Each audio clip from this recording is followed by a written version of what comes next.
지금부터 글로벌 인재 글로벌 관리라는 주제로 첫 번째 세션을 시작하도록 하겠습니다. 본 세션의 좌장은 박희준 서울대 경영학과 교수님께서 맡아주시도록 하겠습니다. 박희준 교수님 부탁드립니다. Good morning and welcome to our session. Our session is supply chain management for global human capital. And I think this is a very timely topic because now the emergence of global companies and development IT technologies, it is possible to combine these two trends to improve firm performance. It's my great pleasure to introduce such distinguished speakers and panels. First, let me introduce Mr. Koji Suzuki. Mr. Koji Suzuki is co-leader of Watson Wire Talent Management Service in Asia Pacific. And he joined Watson Wire in 1998, and before that, he worked as a senior HR staff for Sumitomo Corporation, and he is the expert in designing organization and human resource management system. And we have two panel members, and our first panel is Mr. Rick Von Felt.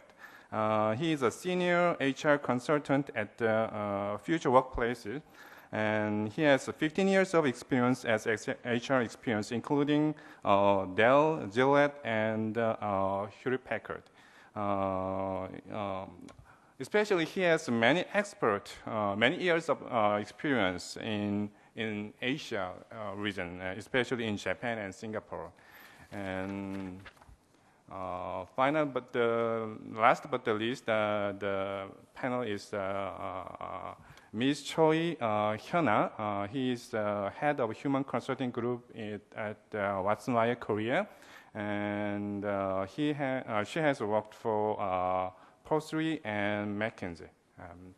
And we will have a presentation first, and then after that we have a short period of panel discussion, and then I will open the Q&A session to plurals. Please give a warm welcome to our speaker, Mr. Koji Suzuki.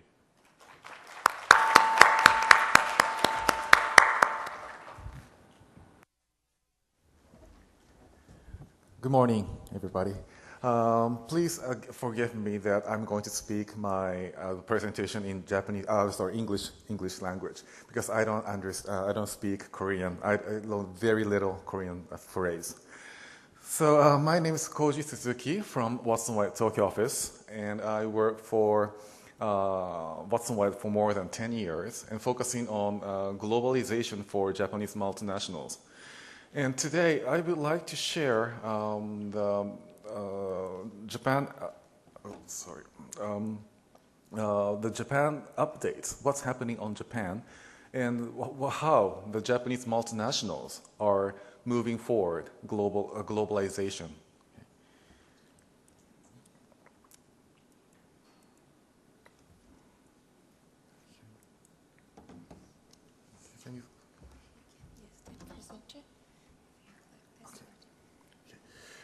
So first, I would like to share what's happening on Japan. Let me see the demographic change in the Japan. So this is a current situation in Japan. Very, elderly society is starting already. And next 2030 to 2030, there will be more elderly generation.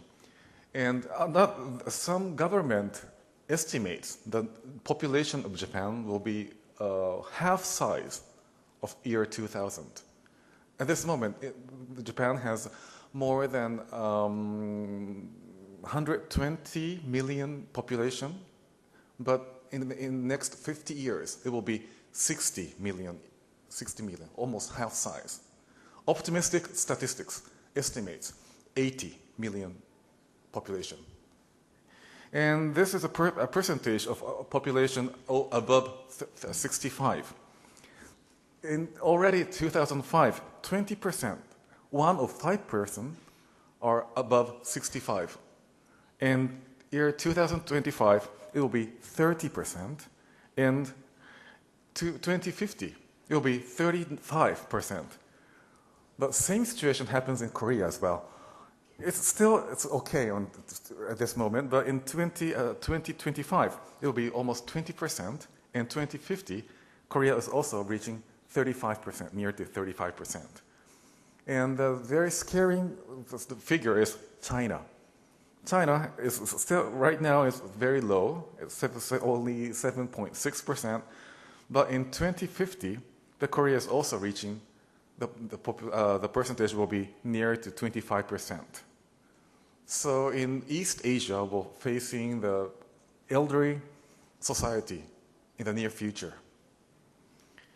So what's happened to that, what kind of impact we have is shortage of young workers, especially Japanese company recruited the fresh graduates from university. But from now on, we have a difficulty to recruit new graduates as a main manpower or workforce in Japanese company. So a lifetime employed male regular employee Japanese centered HR models has no future. So if we're going to keep to recruit the fresh graduate from now on, we cannot do that. We cannot keep the number of the people. So we have to hire globally. We have to hire the young potentials globally. That is a critical issue for Japanese company. So let me see the HR trends in Japan for past 20 years. As you know, after World War II, Japan was lack of young talents after the World War II. So lack of young talents, lack of skilled talent. So they have to hire unskilled fresh graduates, and they have to train their skills and expertise. So they spend a lot of investment for training to unskilled fresh graduates.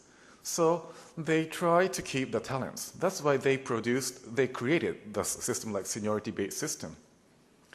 But it fits. In fact, it fits to their economic situation. So Japan could achieve economic growth at the time. But after 1980s, they couldn't get any more economic growth anymore. Then they couldn't keep the same system, seniority-based system. They cannot afford to pay very high salary to just high elderly generations. So they have to change the system to pay for performance. So it was very dramatic transformation for Japanese companies in 1990s to 2000. But now, as you see, the population in Japan, we couldn't get young talents, Japanese talents only in Japanese labor market. So Japanese companies are finding new talents globally. So that impact. So that's why Japanese companies are trying to introduce global HR, or another word, universal HR. It's not only adaptable to Japanese head office. It should be applied to all the subsidiary companies all over the world. And we could have a generation gap in Japan, especially for age 50s or 40s. It's not very proper word, but I call it elder generation. Kusede in Korean language, kusede, right? And kusede and shinsede, right? Unfortunately, I belong to elder generation. When I work in the Sumitomo Corporation, I was forced. I hope there's nobody from Sumitomo Corporation in this room. My boss always requests me for loyalty to the Sumitomo Corporation. And I couldn't leave my office if my boss leave the office. So I have to wait. I have nothing to do. I ask everybody that do I have to do something? But everybody say no. There's nothing to do. So, but I wanted to go back, but still my boss is there, so I was not allowed to leave the office. I thought it was very strange, but suddenly, by year, I got used to that situation. Anyway, loyalty to the organization and monoculture. Japanese, regular employees, university graduates, in the past, mainly male employees. And after the work, at least twice a week or sometimes three times a week, my boss requests me to join the drinking. And over the beer, over the soju, my boss give me a lot of advice. That was very okay.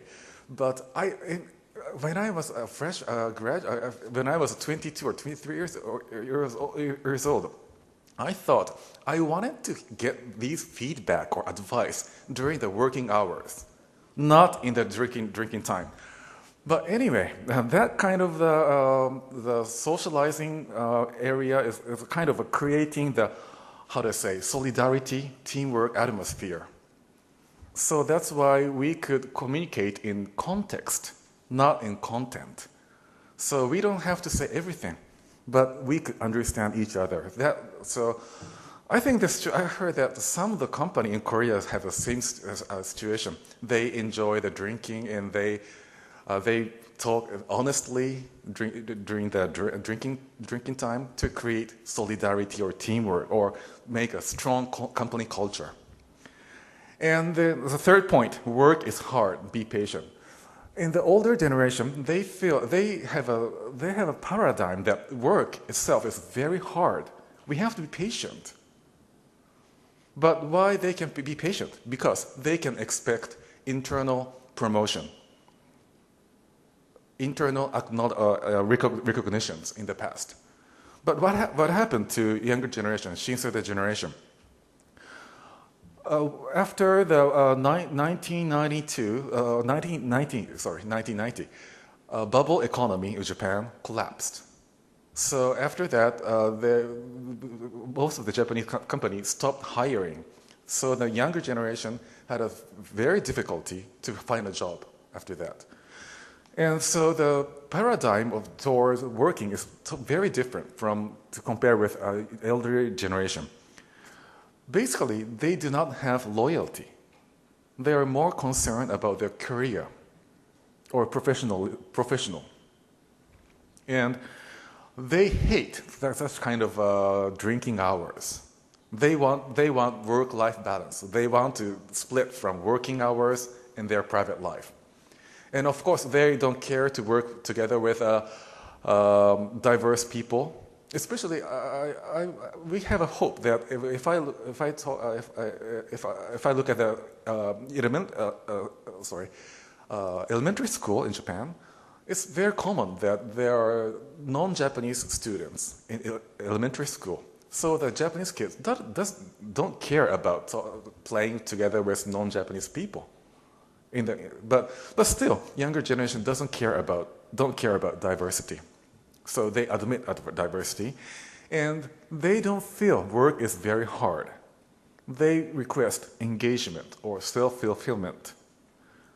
So once the younger generation feels very, unreasonable treatment or such kind of couldn't bear, then the younger generation easily leave the company. Doesn't care because they're focusing on their career, professionalism. They don't care about the company. They don't have loyalty. So they don't care about internal promotion. So the problem now in Japan is manager level still living in elder generation. And the paradigm or their subordinates are totally different. So that is the biggest leadership issues in Japan at this moment. Okay.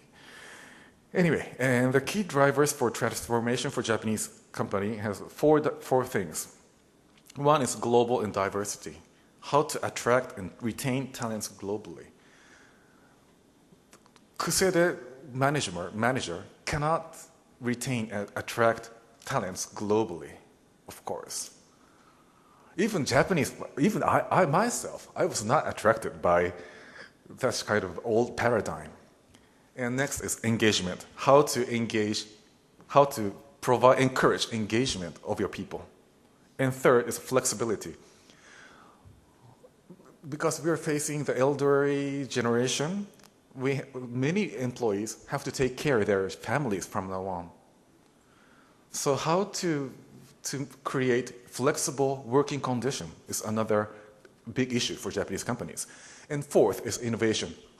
In order to support flexible working style, IT will solve your problem. So nowadays, Japanese companies are trying to maximize IT solutions to achieve flexible working conditions. Okay. So next is HR keywords for post-financial crisis. Nowadays, HR people in Japan looks very tired. Maybe they have huge workload, I think, and maybe they're very busy for contingency planning after the world financial crisis. But we could feel the difference to compare with 5 years ago and nowadays. 5 years ago, when we talk about the global HR, many Japanese HR people in Japanese company request tools like they want to use global job leveling tools, job evaluation tools to integrate a grade system, or they request the latest information in HR tools in the United States. For example, do you find any alternatives from balanced scorecard system, or do you have new more improved system rather than competency modeling?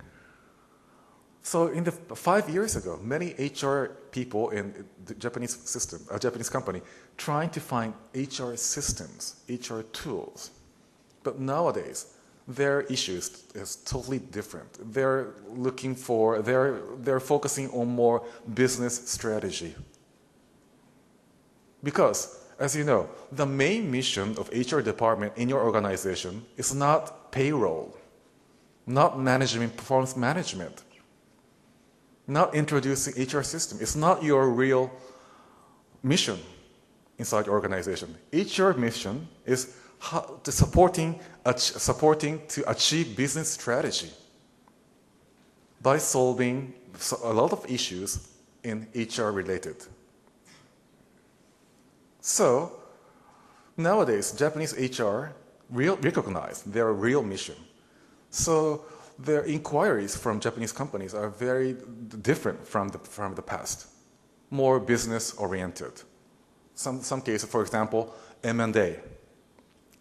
Other issue is they're going to consolidate shared service in specific country, so they have to standardize HR processes, HR systems.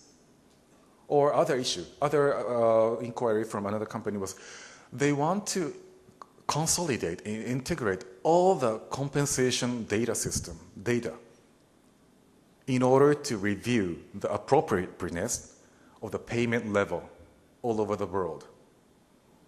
Do you have any compensation, all the compensation data in your organization?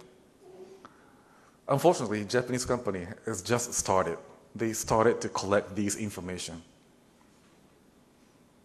That is very important for just not only for cost controlling, but also it's very important for corporate governance, especially to the top management level. In the past, Japanese companies do not have such kind of information, even in top management position.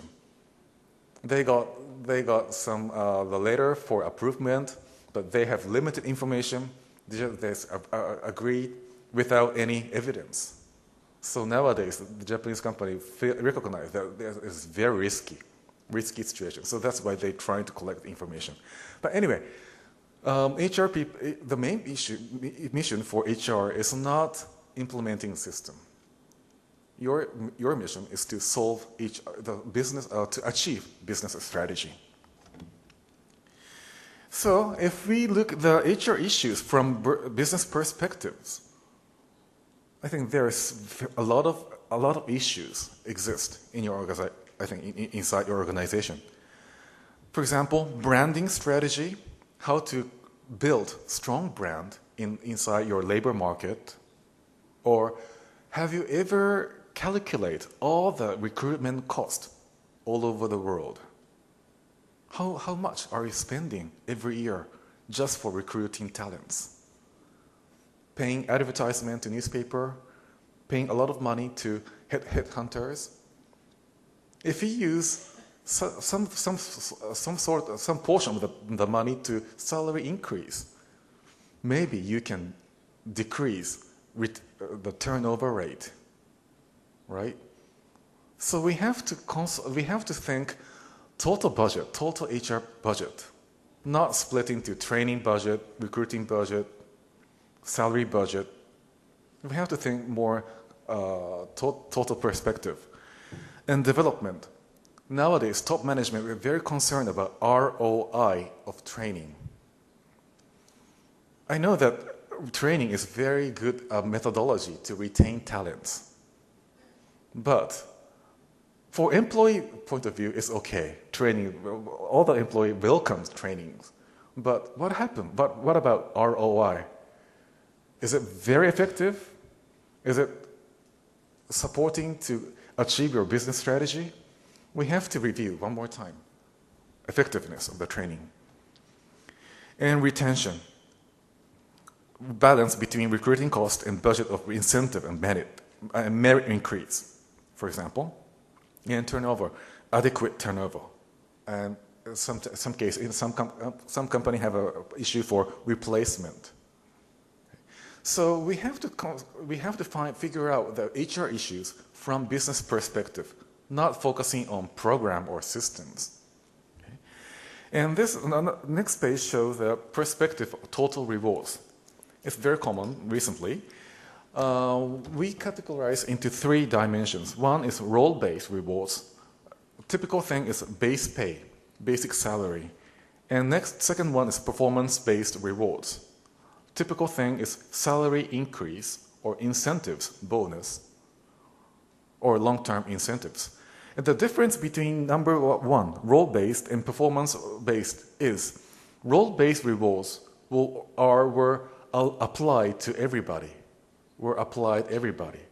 For example, if you are recruited as a marketing manager, you'll receive the basic salary of the marketing manager in your country. So in another word, role-based rewards, individual company cannot control the level of role-based rewards. Basically, it will be decided by country or region. If you overpay, these individuals will never leave your company. Or if you underpay, you cannot hire these people.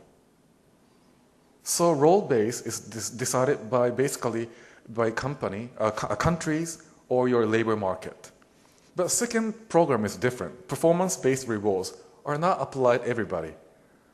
It depends on individual performance. So you can reflect result of contribution or result of appraisal result.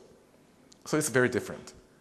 So what Japanese company did after 1990 is Japanese company have introduced performance-based rewards, and they increased the portion of the performance-based rewards in the annual income. But some Japanese company increased so many portion of the performance-based rewards that leads demotivation of the employees. If you do not have performance-based rewards, you cannot motivate people, of course. Because even though you perform well or not perform well, but you could receive same amounts. So you cannot motivate people. But if you make so huge portion in performance-based rewards, sometimes you will lose motivation or engagement from your people. because basically the people would like the cash in guaranteed, of course. So the balance is very important to mix with a role-based and performance. Okay. But anyway, first one and second one is still cash rewards. And let's look at the third one, career and environmental rewards. We call it non-cash rewards. Non-cash rewards. And if I distinguish career and environment rewards, is career rewards should be applied individually. Should be applied individually, not applied to equally. Environmental rewards should be applied everybody, because we cannot distinguish environmental rewards. Typical thing is working environment and flexibility of your work conditions. So environmental rewards will be applied to everybody, and career rewards should be applied individually. So, or you can reflect performance to career rewards. I heard that many Korean companies have lots of training program or leadership program or MBA programs. These programs are typical career rewards. You have to select people and apply. So we have to consider the best mix of these programs. And next slide show the effectiveness assessment of total rewards. Let's look at there's a pointer here. Okay, anyway. Horizontal line shows employee value for a very simple way. Employees are happy or not very welcome. Welcome or not welcome. And vertical shows alignment with your strategy. Alignment high or low. Is that linked together with your company's HR strategy or business strategy? Yes or no? Okay. So let's look. So if we apply role-based reward is here. Employee value high, but alignment is relatively low. Role-based is here. But on the other hand, performance-based rewards is here. Employee value is not very high, but alignment is high. That's why we have to be very careful about the balance between role-based and performance-based. And how about what's here? Typical rewards can be career programs can be here. And in the past, Japanese company have rich benefit programs. Typical thing was company owned hot spa hotel. Onjeon hotel. Then so that on weekends, employee can invite their families to stay and enjoy onjeon. But in the past, in the era of a seniority-based system, long employment era, it has a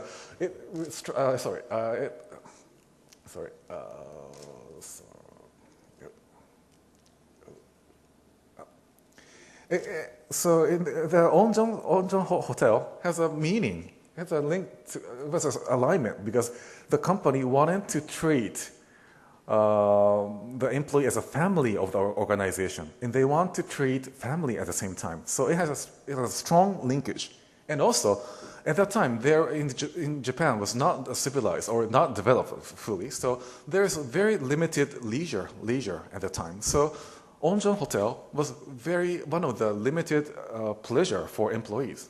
So it used to be here. Employee was very satisfied with the Onjeon Hotel, and also it has a strong linkage with a strategy. But what happened nowadays? Nobody wants to go to these hotels. I don't want to see any colleagues even in private time in weekends, right?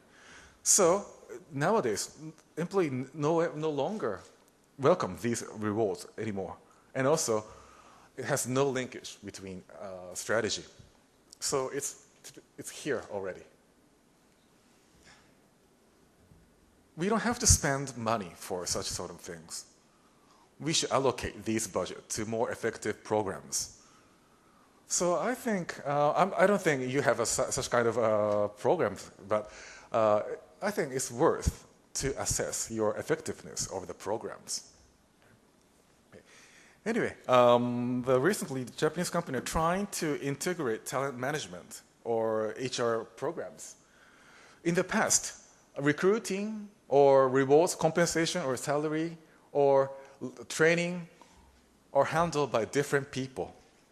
Nobody understands how much you spend for recruiting by compensation manager. All the people are split together, so they don't share the same information. So now, from now on, I think the total aspect of total rewards or total talent management will be required from now on. Okay. So let me explain the exact example of how Japanese companies are trying to introduce global HR. These are steps to achieve global HR.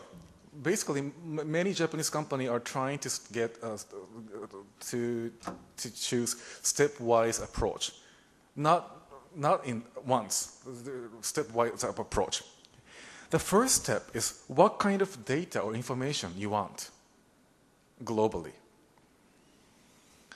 I don't know the situation in a Korean company, but most of the Japanese company, even in Toyota or Sony, they don't have single integrated HR system. HR systems are all different by company. So even Toyota or Sony do not have the key talents information. They know the number, just name, but that's all. Of course, they don't know just CEO level. I think they have a compensation data, but they don't know their educational background or what kind of competencies they have. No. What about manager level? No, of course not. Then how we can optimize or maximize these people talents? Information or talent data is essential to think global HR. So first step is how define the data, and second is develop talent database by introducing IT infrastructure. And third step will be integrating core HR systems, typical things, performance management, to get alignment of your business strategy with head office and local subsidiaries. And fourth step will be develop and utilize talents globally. Or another word, optimize talents globally. Optimize talents globally. So when I say the information or data, it covers these things, especially performance management history, performance history, or title, tenure, or what kind of career they have. I think the most of the Korean company should have this information for head office people. But what about global subsidiaries? Japanese company don't. That's why they started to collect this information. And why these infrastructure are required for global HR? As I explained, Japanese company have to globalize because we are lacking the talents if we just focusing on Japanese labor market. And also, from the business perspective, we need to pursue global optimization of the talents. And of course, we have to keep balance between globalization and respect local practice. But we cannot handle these things manually or just using Excel files. So that's why Japanese company recognize the importance of IT connecting together with their HR global strategies. And this is just the image of how to integrate information. Nowadays, most of the Japanese companies do not introduce some ERP system, some specific ERP system, because if you're going to introduce a single ERP system, it's too expensive. So trends in Japanese company are they're using ASP system, ASP. And they can keep their original system and connecting via internet and make a database. And this is one of the programs that IT system provided by Watson Wyatt, performance management or such sort of thing. And for the step one, what kind of data do you going to expect? Are you going to collect? Is written here. It depends on company strategy, what kind of data you want. Okay. This is a typical data that Japanese companies are now collecting. Right. Okay. And also nowadays they're trying to integrate single job description format templates or talent templates. If the templates are different, it's very difficult to share the same information, So they're trying to integrate templates. Okay. And also, they're going to introduce same job grading system. It's the objectives to integrate job grading system is not to integrate grading system. It's more, how to say, to visualize the job size of position globally. For example, the marketing manager in the United States and marketing manager in China, marketing manager in Thailand, are they doing the same thing or the job size different? They want to see these things. That's why they calibrate like this. Even though the department manager, the title is same, but the grade was sometimes different. And also, in addition to that, they also want to see the to-be grade and as-is grade. To-be is the ideal grade, ideal. But in reality, there is some gap between the job to-be grade and as-is grade. So Japanese companies are applying job leveling tools to visualize what's happening in each location. And if there is some gap, Japanese companies are trying to consider the training program or succession planning or sometimes replacement. But if you do not have such kind of information, you cannot do anything. Okay. And next is the talent database. Okay. The purpose here is visualize talents, not only consolidate making the single talent database. This is just example of the talent profile by using IT. You can put your pictures, so you can visualize the talents data. And recently, technology has make you that you can make organization chart of overseas subsidiary automatically. You can create organization chart automatically. And also, EOS, Employee Opinion Survey, will give you understand the real situation. Nowadays, we got so many inquiries about global EOS from Japanese companies. They want to know what's happening in each location. Okay. I'll quit. So, next step will be integrating core systems. Typical thing is performance management in order to align corporate strategy with individual strategy globally. How to do that? If you're doing the performance management manually, it's very difficult to align organization goals. But IT system will enable, it's very easy to align with strategy. For example, Watson Wyatt introduced IT system in performance management, and I can see my objective. I can see my supervisor's objectives, and also I can see the president objectives using IT. So I can link together. When I set my individual targets, I have to link together with the target of my superior. Not only Tokyo, but I have to see the targets of my boss in Asia Pacific or global. And the last point is how to utilize talent globally. The last last goal was one of the, how to say, optimizing talents globally. Right person in right place.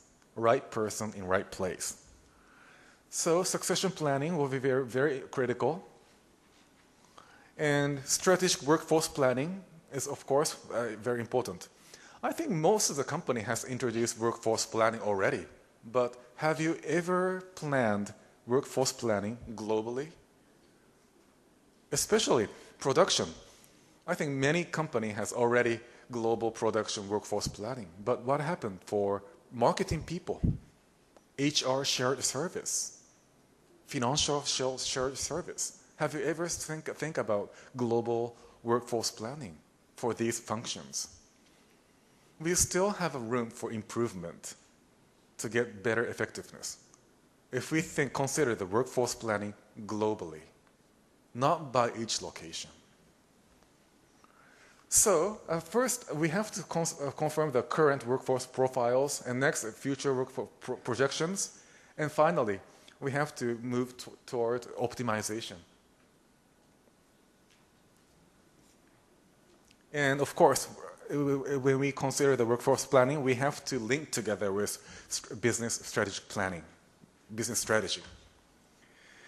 And this is a typical situation in Japanese companies. I did many workforce analysis for Japanese multinationals. And this is the result of the as-is grade, as-is grade. In US, Europe, North Asia, South Asia, most of the top management position was run by Japanese expatriates. But some U.S. company, U.S. countries or European countries, locally hired people are promoted already, but still, these middle management is missing. So if we utilize, if we analyze these things, and we can understand where the talent is missing. And next, you have to consider the future workforce planning. Okay?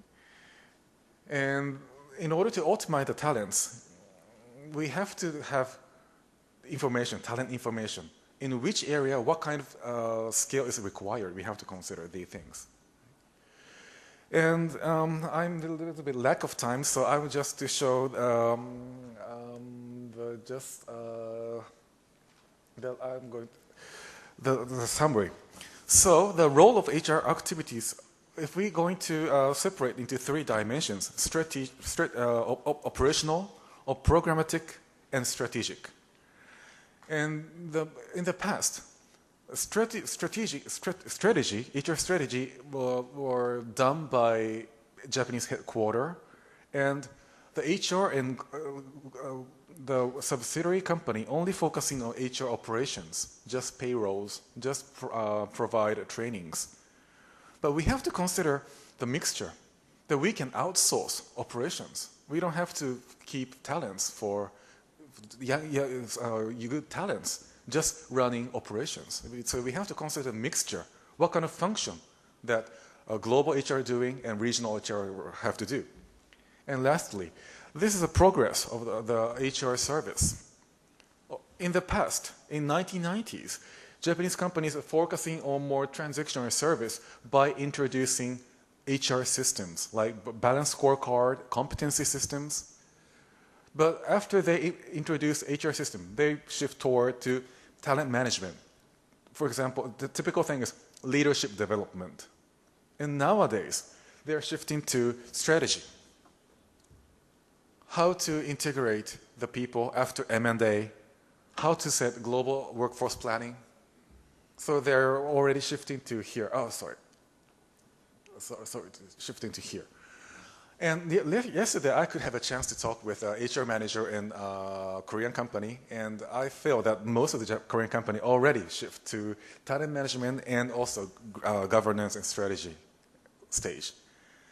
So I think the Korean company is a little bit ahead in terms of globalization, especially Samsung or LG. I heard a lot of global story. But I think we're almost at the same stage. So I hope that we can learn together from Korean company, because we can learn a lot from Korean company as well. And we could, I hope that we could develop what is a Eastern way to globalize the company. Okay. Thank you very much.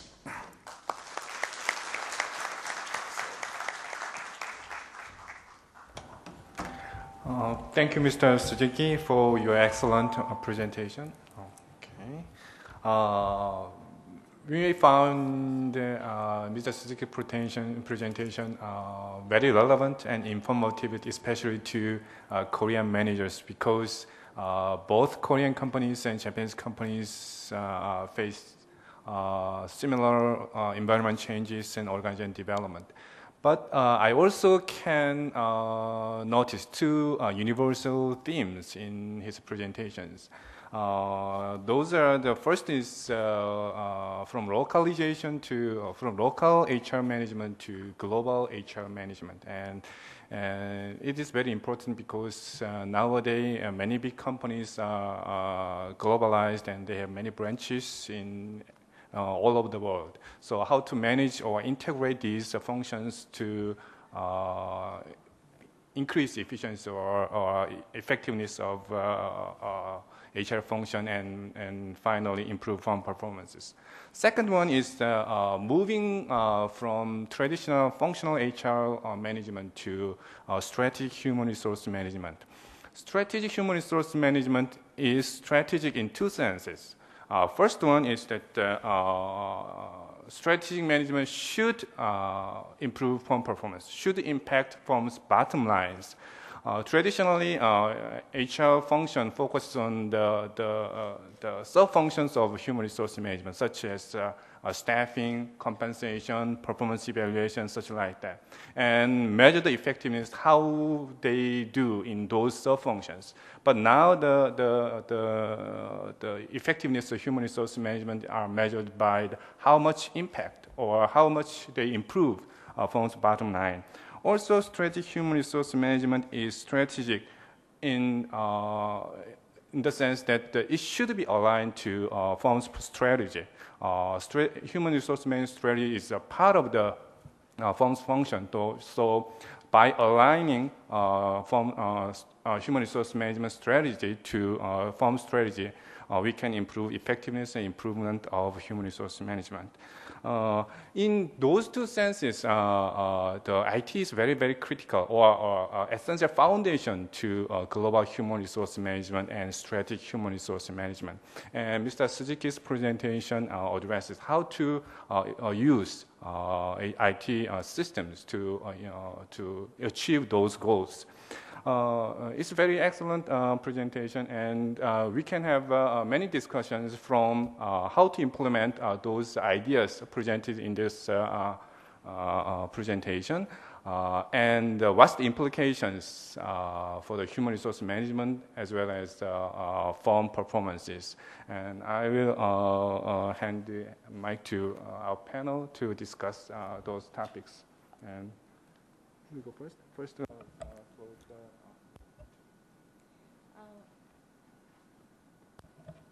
First of all, it was great presentation, and also it was great feedback from Professor Ba. If I can add some comment regarding this presentation, I think this HR supply chain management is not only just a Japanese company issue, but also for Korean companies and many Asian company issues specifically, which the Asian companies are growing so faster than any other in the world. So for them to grow faster than the other regional companies, they need sort of like growth engines. Globalization is one issue, and at the same time, a lot of Asian companies are growing into new business field. A lot of companies are entering into something very new business field, and at that time, usually those companies are require the new human resources with new capabilities and skills, and it's very difficult to sometimes to just recruit, because that skills is something should be invented internally inside the company. So that's why companies really had to understand their employees' capabilities and kind of the skills, and then fit into their strategy in a more adequate way. And also, aged society and aged workforce is another big issue. Actually, it's a kind of threat because, as Koji mentioned, that Korean companies also will deal with the very significant aged workforce issues, going forward. So, in order to deal with those, the aged workforce, we need to be prepared. Which means that what kind of workforce we will be, suffering, more, scarcely kind of the resources, and in order to prevent those kind of employees shortages, what should we do? In order to answer those questions, the companies should prepare, and in that sense, HR should be more, aligned with the business strategy. So what's the meaning of the linkage between HR and the business strategy? The first of all is we need to combine all the employee database into one single HR platform. Means that employee structure, reward structure, and recruiting, and that kind of things to be aligned or integrated all over the world or all across the business sides. And at the same time, the employees, the skill database, and also the employees, the behavior database can be collected and also analyzed, and then can be used in a more strategic way. And thanks to the IT's processing powers, now the IT can provide that kind of services, with strong, database skills, with strong parsing and searching skills. You can find out and you can analyze your employee database whenever you have some problems, and whenever you have, dispatch someone to the some new tasks. So you can use that kind of the employee data in a more strategic way. So, in this sense, the global human resource supply chain management is not a nice to have. It's more like a must-have for companies which wants to have a prosper, in a long time. So I think this, the supply chain management is a really survivor issue for many Korean companies. But still, whenever I met with Korean clients, they are kind of reluctant, or they are afraid of doing these sort of things. Probably they are afraid that this will cost a lot, or this will add a lot of workload for the existing HR people. But as Koji mentioned, that using step-by-step approaches, I think we can do these jobs with more successful ways. So hopefully, I think this presentation will give you some more confidence to get this job done in a short period of time. Thank you.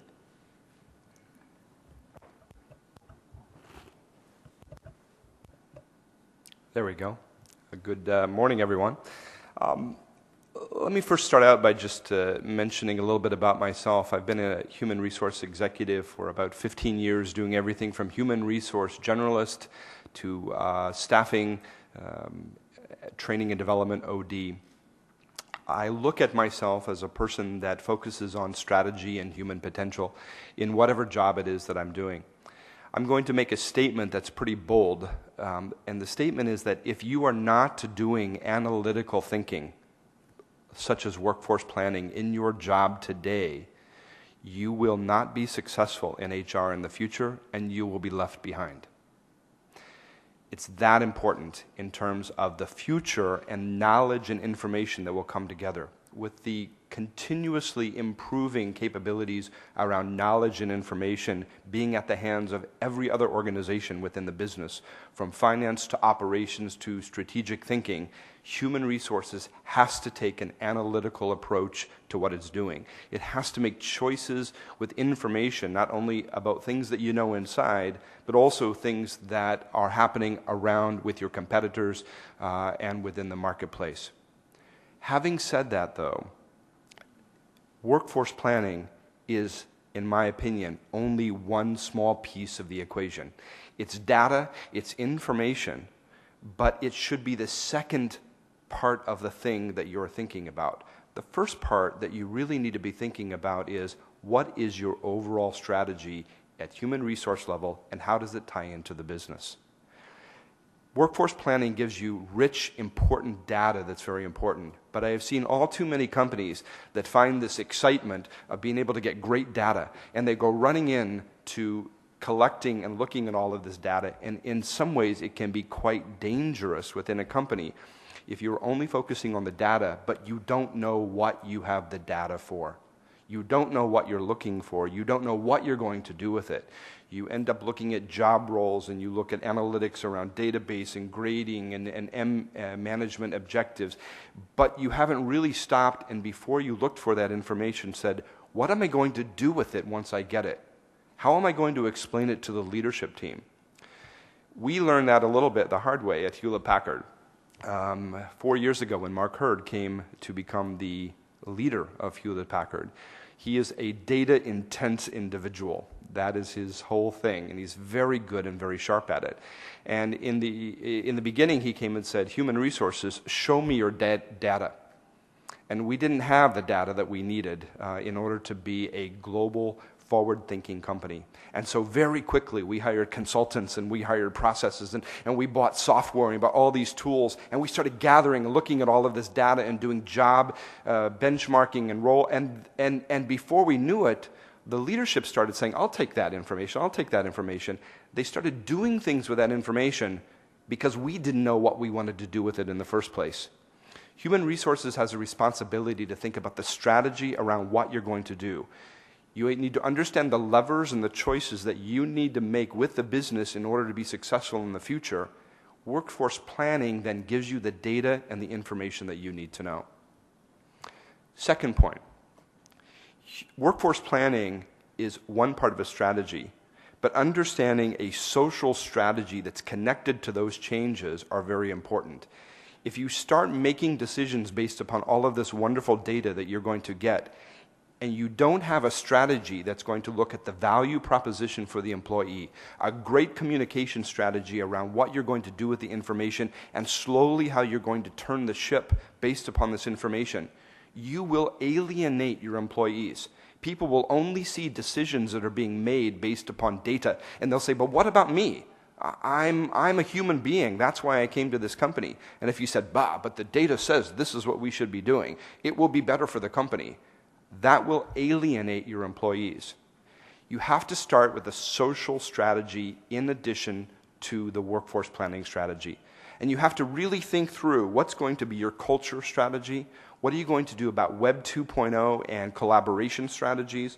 What are you going to do about employee branding? So that when you slowly start to turn the ship and say, we're going to start moving it because these are the reasons, here's what it means to you and what's good for you as an employee, and here's what it also means to the company. Both of those have to be in the message. But few companies take the time to do that. You must have both strategies in place. Otherwise, you will push employees out. And at HP, we didn't do that as well as we should have in the beginning. And we lost a lot of great employees who said, you're only doing this to squeeze money out of the business, to optimize. And we couldn't tell them why. Well, somebody knew why at the top, but we weren't very good at cascading those messages all the way through to the managers, so that when that frontline employee walked up to that manager and said, why are you taking my job and reclassifying it and taking it down and changing it and moving it? And the managers say, I don't know, the number said that's what we're supposed to do. So it's important to have the social strategy and the messaging to go along with the workforce planning tool. I would also tell you that this is not something you do overnight. You need to plan your entire workforce planning strategy and your social strategy, in my opinion, over a 3-year period. And you have to be very specific, month by month, what you're going to do along those pieces, because it takes a lot of coordination with a lot of other organizations within the company, including IT, as an example. So to be very careful, very strategic around how you're going to do that over time. Also, be careful that you don't look at your data internally. I really believe that you need to use benchmarking and best-in-class capabilities to compare your data with what you want to do with other organizations. Companies like Watson Wyatt and other organizations can help you do that. But if you look internally, it's also not effective, because eventually you could say we're the best at what we do. If you don't compare yourself to your competitor and what's in the marketplace and the environment that you're in, you could still be left behind in a second.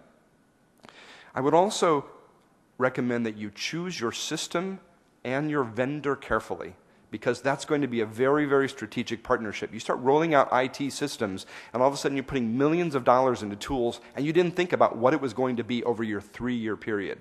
So you plan your 3-year period of your turnaround, slowly moving that ship with human resources. You think through your social strategy, you think through your workforce planning strategy, and the system, tool, and processes which are attached to the vendors, which are very important as you do that whole piece. But if you just start running on the treadmill and you don't know where you're going, you'll end up burning a lot of time and wasting a lot of money, and you'll end up with tools that aren't working for you in the end. I would also encourage you to make strategic partnerships within your company. You cannot do this kind of ship turning or working with strategic workforce planning without strong connection to IT, operations, and the strategic department. The good news is you can actually help guide them for the change. We at HR can step up and say, we have a vision of where this can go. Let's get together and play together. And that's surprising, and it can sometimes be territorial, but it's an important relationship to build early on. So those are some of the things that I think are important. I am a big believer in workforce planning. I don't like to generally sit down and cook an elaborate recipe without a recipe. I want to make sure that I understand the ingredients. I want to understand kind of what I want the recipe to look like when I get done at the end. I want to carefully plan my time, do my shopping wisely, and then I'll make this masterpiece. But if I just pick up an egg and crack it and say, let's turn it into something and just hope it works out, then it's going to be a dangerous thing, especially with me in the kitchen. Thank you very much.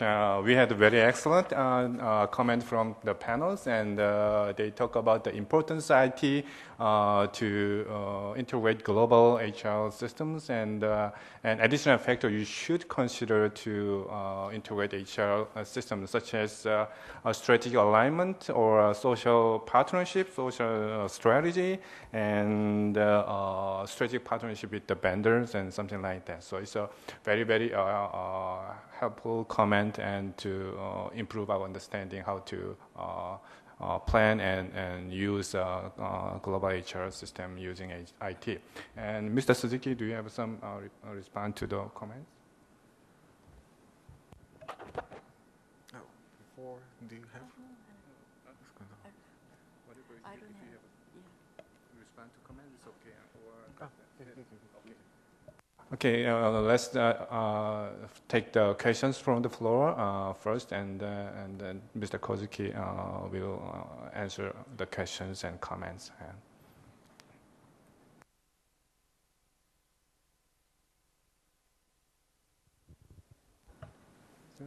Do you have any mic? Okay, maybe you don't have mics. You stand up and yes.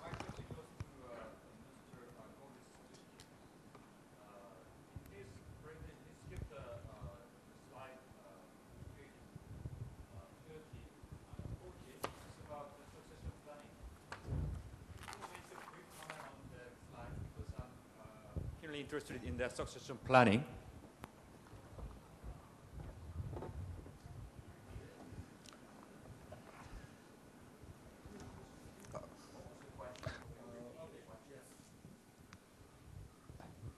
My question goes to Mr. Suzuki Koji. In his presentation, he skipped presenting succession planning on page 40 in his slide. Could you make a brief comment on that slide? Because I'm keenly interested in that succession planning.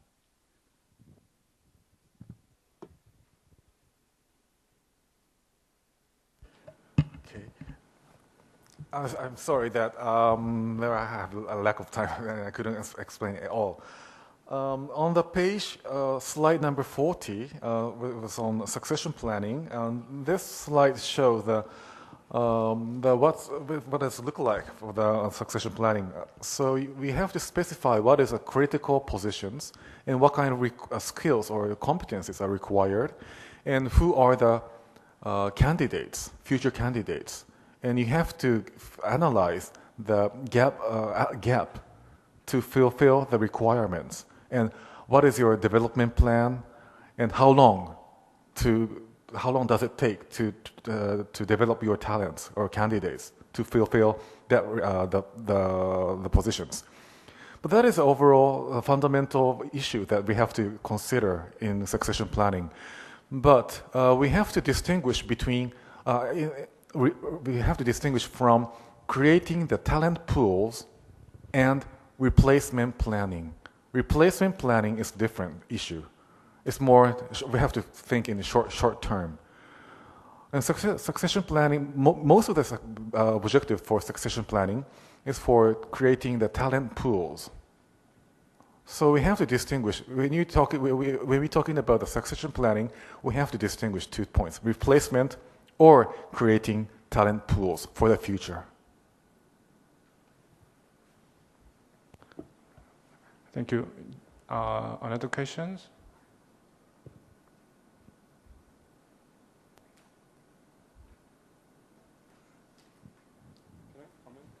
Sure. Yeah.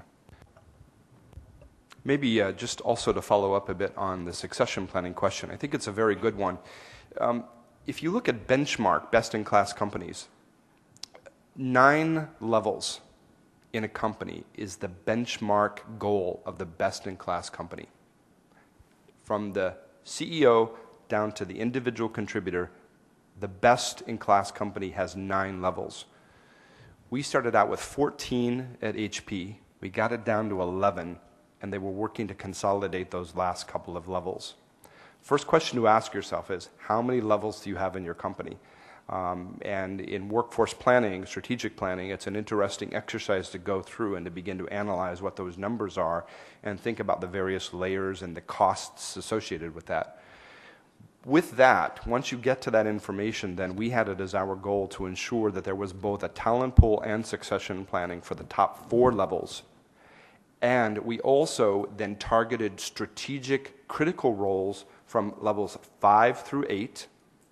And we also looked at the critical roles of the future.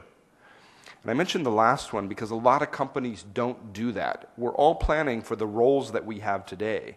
But with the dramatic forces around globalization, around the social network and how things are going to be socially different in the future, and around what will happen with 5 generations in the workplace, we're leaving out some very dynamic changes. Also, think about the idea that it is likely in the next 5 to 10 years that you will either acquire or be acquired. That's where the information tells us companies are going because of this new global structure. So you've got to ask yourself the question, is it your company's strategy to eventually grow larger through natural or unnatural collection of people? And what are you thinking about in terms of having that talent pool ready for leading a much larger organization than you have today? So scenario planning, thinking about 3-year, 5-year, 10-year planning, and the roles are really critical as well as part of that strategy. Thank you. We'll take more questions from the floor.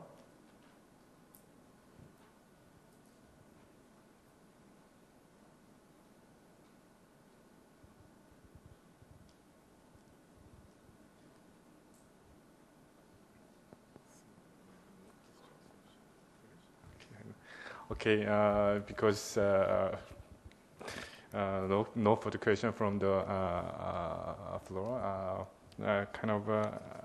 I have some kind of question or comment on the presentation because the everlasting conflict exists between the globalization and localization, and each has its own merit and demerits. So nowadays there are terms to combine those 2 terms and so-called glocalizations. So we have to take both advantage of both globalization and localizations. And there is a delicate balance between those 2 elements. It seemed to me that the integration of global HR using the IT seem to focus on globalization, integration HR function across the regions and countries. It improved the globalization, but may reduce the local diversities. So maybe it may have a negative effect on motivations or local cultures and those other things. So my question is, how can you balance those two trends using this IT technology?